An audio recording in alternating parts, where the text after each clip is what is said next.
Hello दोस्तों, welcome to exam warriors by RS. दोस्तों, जैसा कि आप लोग जानते हैं, हम लोग परसेंटेज में चैप्टर परसेंटेज पढ़ रहे हैं। आज उसी चैप्टर का नेक्स्ट टॉपिक है खपत एवं मूल्य पर आधारित प्रश्न।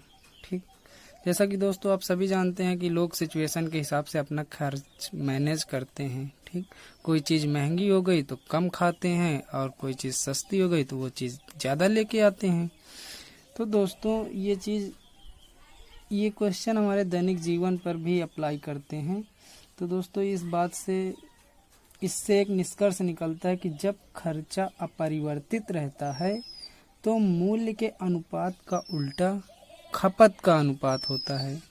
ठीक, तो दोस्तों जैसा कि यहाँ दिया गया है, मूल्य अगर यहाँ पे मूल्य बढ़ रहा है तो आपका खपत कम होगी। ठीक, और उसी का उल्टा अगर खपत ज़्यादा होगी तो मूल्य आपका कम होगा।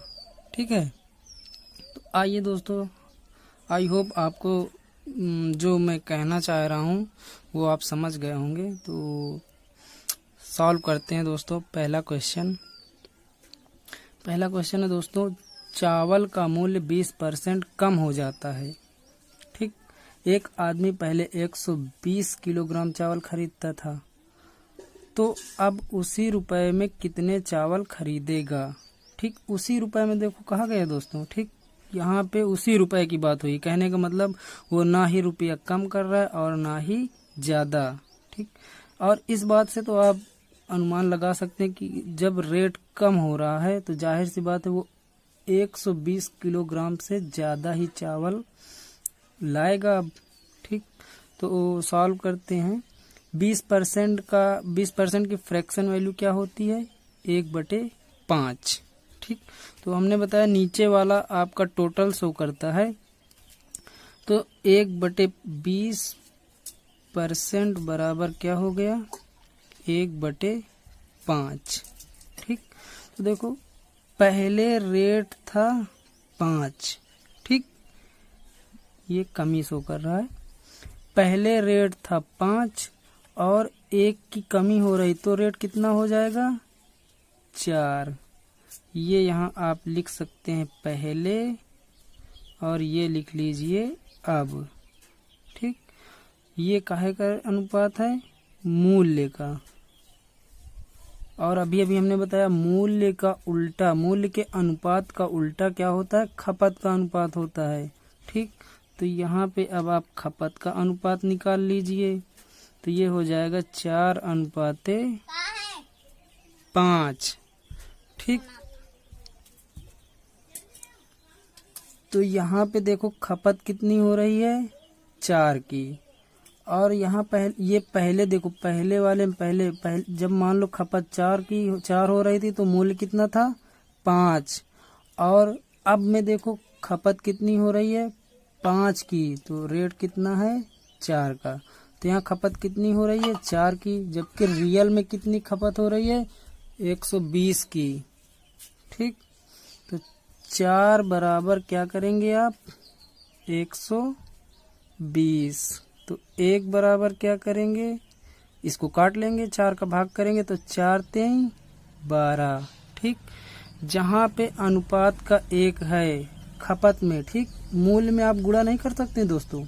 आपने खपत में बराबर किया तो आप खपत में ही गुणा करा सकते हैं।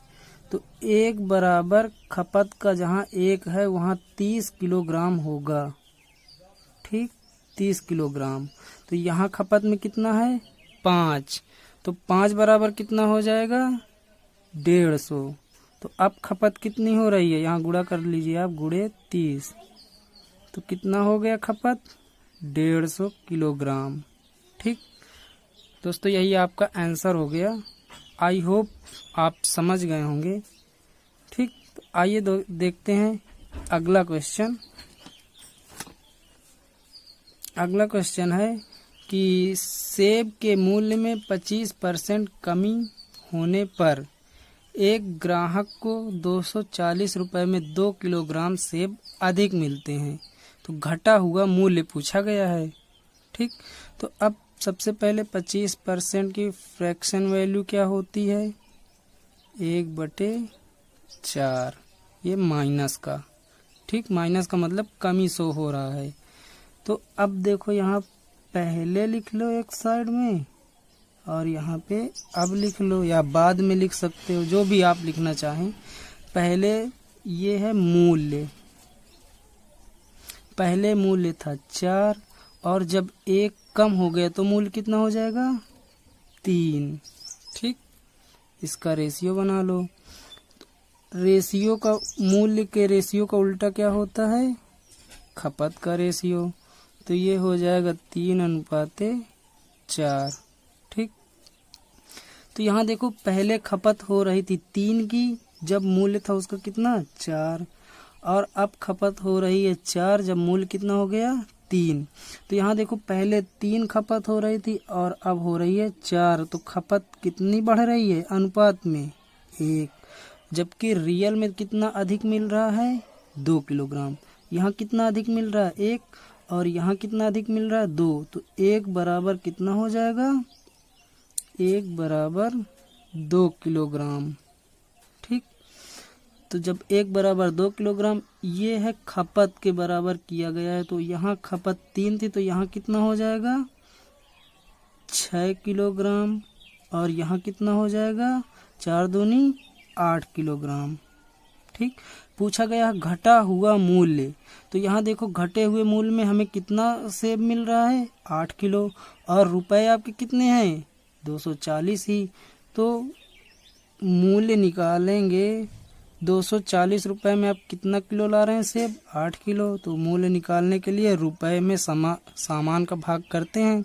तो 8 × 9 8, 8 × 3 24, तो मूल्य कितना हो गया, 30 रुपए प्रति किलोग्राम, ठीक।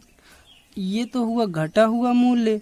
अगर यहीं से आपसे पूछ लेता कि प्रारंभिक मूल्य कितना था, तो प्रारंभ में हम कितना सेब लाते थे, 6 किलोग्राम, तो फिर हम 240 में 6 का भाग करते, तो वो आपका आ जाता पहले का मूल्य, और ये आया है घटने के बाद का मूल्य, ठीक। आई होप दोस्तों आप समझ रहे होंगे। आइए देखते हैं तीसरा क्वेश्चन। दोस्तों तीसरा क्वेश्चन है,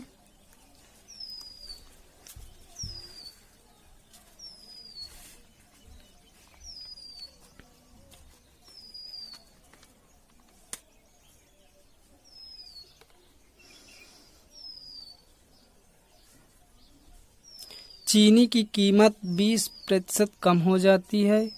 अब कोई व्यक्ति 36 रुपए में 500 ग्राम चीनी अधिक खरीद सकता है, ठीक। 500 ग्राम चीनी अधिक खरीद सकता है, तो मूल कीमत कितनी होगी, ये पूछा गया है, ठीक है। मूल कीमत का मतलब पहले वाली कीमत। तो अब 20% की फ्रैक्शन वैल्यू क्या होती है, 1/5। 1 की कमी हो रही किस पे, 5 पे। तो यहाँ लिख लो अब, और सॉरी यहाँ लिखना है पहले और अब। पहले रेट था 5 और अब कितना है, जब 1 कम हो जाएगा तो 4। ये किस चीज़ का अनुपात है, मूल्य का। मूल्य का उल्टा क्या होता है, खपत का रेशियो, 4:5। देखो पहले खपत हो रही थी 4 की, अब खपत हो रही है 5 की। तो कितना यहाँ ज़्यादा मिल रहा है, 1, और जबकि यहाँ कितना अधिक मिल रहा है, 500 ग्राम। आप 500 ग्राम को आधा किलो या 1/2 किलोग्राम भी बोल सकते हैं। तो 1 बराबर 1/2 किलोग्राम या आधा किलोग्राम, ठीक। आधा किलो बोलते हैं ना आप लोग, सभी बोलते हैं, हम भी बोलते हैं। तो 1 बराबर आधा किलो। तो अब अगर यहाँ पे गुणा करेंगे, खपत देखो पहले कितनी हो रही थी, 4 की। तो जब इस पे 1/2 का गुणा करेंगे तो कितनी हो जाएगी खपत, 2 की खपत, 2 किलोग्राम, ठीक। पहले खपत यहाँ करके दिखा रहे हैं आपको। 4 गुणे 1/2, जब काटेंगे 2 दूनी 4, तो कितना आया 2 किलोग्राम। ठीक, और अब की खपत निकाल लो। 5 गुणे 1/2, जब इसे काटेंगे तो आप ये 2.5 या 2.5 किलो आएगा। ठीक, अब देखो पूछा कहा गया है कि मूल कीमत क्या होगी। मूल कीमत मतलब पहले की खपत में। पहले हम कितना ला रहे थे चीनी, 2 किलोग्राम। 2 किलोग्राम पहले चीनी ला रहे थे, कितने रुपए में, 36 रुपए में।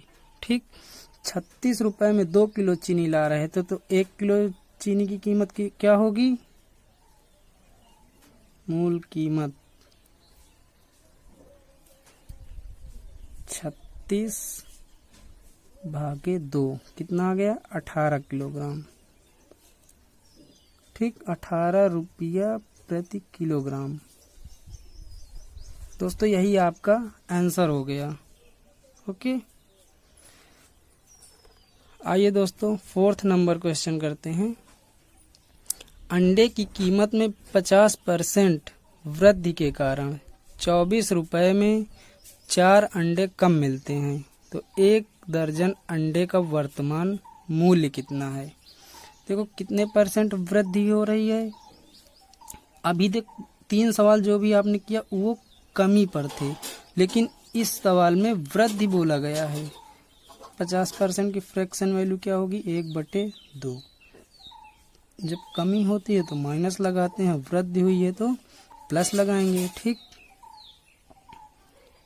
पहले और अब, पहले 2 रेट था, अब रेट कितना हो गया 3।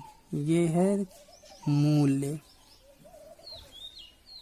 3 और 2, ये क्या है खपत। ठीक, पहले 3 अंडे मिल रहे थे, अब कितने अंडे मिल रहे हैं, 2 अंडे। कितने अंडे कम मिल रहे हैं, 1।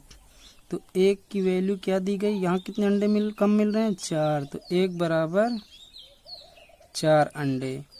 वर्तमान मूल्य पूछा गया है, तो 4 दूनी 8, क्योंकि यहाँ अनुपात में खपत में कितना है 2, जबकि हमें पता है 1 बराबर 4 है, तो 2 बराबर 8। तो वर्तमान में कितना मिल रहा अंडे,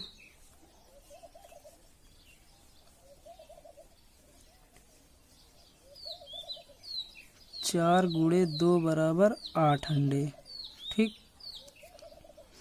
अब चूंकि कहा गया है कि दर्जन में पूछा गया है, तो सबसे पहले हम 1 अंडे की कीमत निकाल लें। यहाँ 8 अंडे खर्च हो रहे हैं, कितने रुपए में, 24 रुपए में। तो 1 अंडा कितने का पड़ेगा, 1 अंडा बराबर 24/8। जब इसे आप काटेंगे तो ये 3 आएगा, तो 1 अंडे की कीमत कितनी आ गई, 3 रुपए। ठीक, और 1 दर्जन में सभी जानते होंगे कितने अंडे होते हैं, तो 1 दर्जन अंडे की कीमत कितनी हो जाएगी,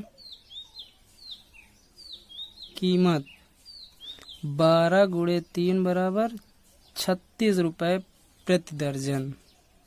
ठीक, आई होप दोस्तों आपको सवाल समझ में आ रहे होंगे। कोई भी प्रॉब्लम हो तो आप प्लीज़ कमेंट बॉक्स में कमेंट करके बता सकते हैं, और अपनी राय अपना सजेशन प्लीज़ आप कमेंट बॉक्स में दीजिए कि आपको कैसा वीडियो लगा कैसा नहीं। और हाँ, आपको ये एक होमवर्क है, लास्ट क्वेश्चन का आंसर आप लोग कमेंट बॉक्स में कमेंट करिएगा, कैसा आपको समझ में आया कैसा नहीं, आप अपनी राय दे सकते हैं। वीडियो देखने के लिए दोस्तों थैंक यू, धन्यवाद।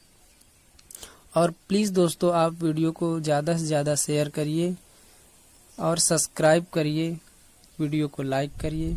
थैंक यू, धन्यवाद। Have a good day.